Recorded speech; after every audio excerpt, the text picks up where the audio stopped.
AGAG aiming to coordinate F1's electric future with Formulary. Every company in this modern age is shifting towards sustainable development to secure their position in the race of competitors. It can be heard that the majority of governments and OEMs introduced specific legislation to stop the sale of internal combustion engine vehicles over the next decade. This can put Formula One at a high risk of shutting down, due to which AGAG is aiming to revolutionize the future with Formulary.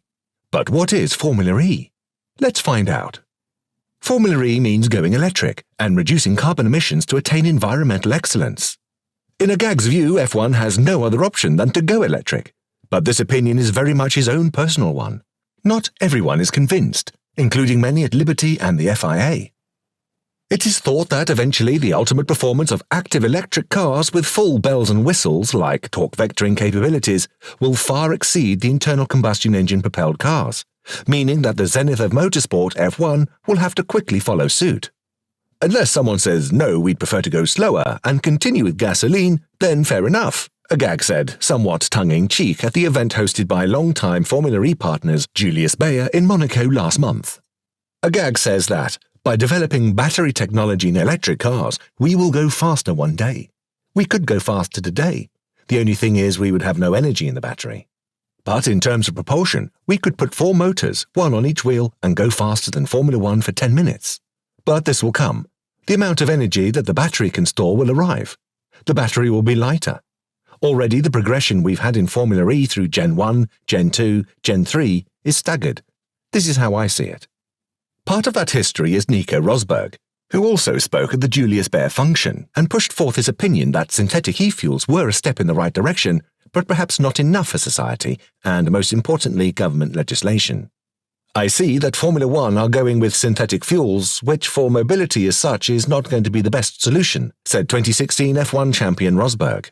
But synthetic fuels are very relevant for other mobility sectors, might it be airplanes or container ships or trucks or whatever. So Formula One is going down that route and will play a key role in developing these e-fuels. Hopefully, as a result, that will benefit all the other mobility sectors. But is that enough for F1 to be relevant with e-fuels as the only mobility thing to be using e-fuels? Well, that's a bit of a question mark for the long term. Maybe, as Alejandro said, they'll have to go electric. The current coexistence of Formulary and F1 on one hand seems to be feasible, yet maybe this is only because of the recent boom in F1 through marketing advancements through Liberty Media has clouded the cocktail a little. Making electric cars cool is very much up to Formulary, and arguably it hasn't done a good job of that as it might in recent years. Formulary's downfall may well come if the technology required for its race cars becomes too niche or overdeveloped. For manufacturers like BMW and Audi, there was too much of a disparity between the technology produced for Formulary and the technology produced for their standard electric consumer cars for both to be viable, and inevitably it was the sport that got dropped as a result.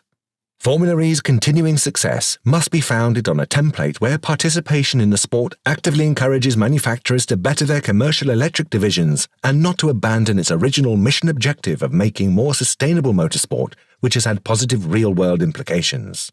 New investors in the empty team slots will want to know that their investment will be worth it. And as the third-generation cars loom on the horizon, now is the sport's chance to prove to both fans and technical backers alike that their support will mean something, and that Audi and BMW were wrong for losing faith in the noble project they're trying hard to build.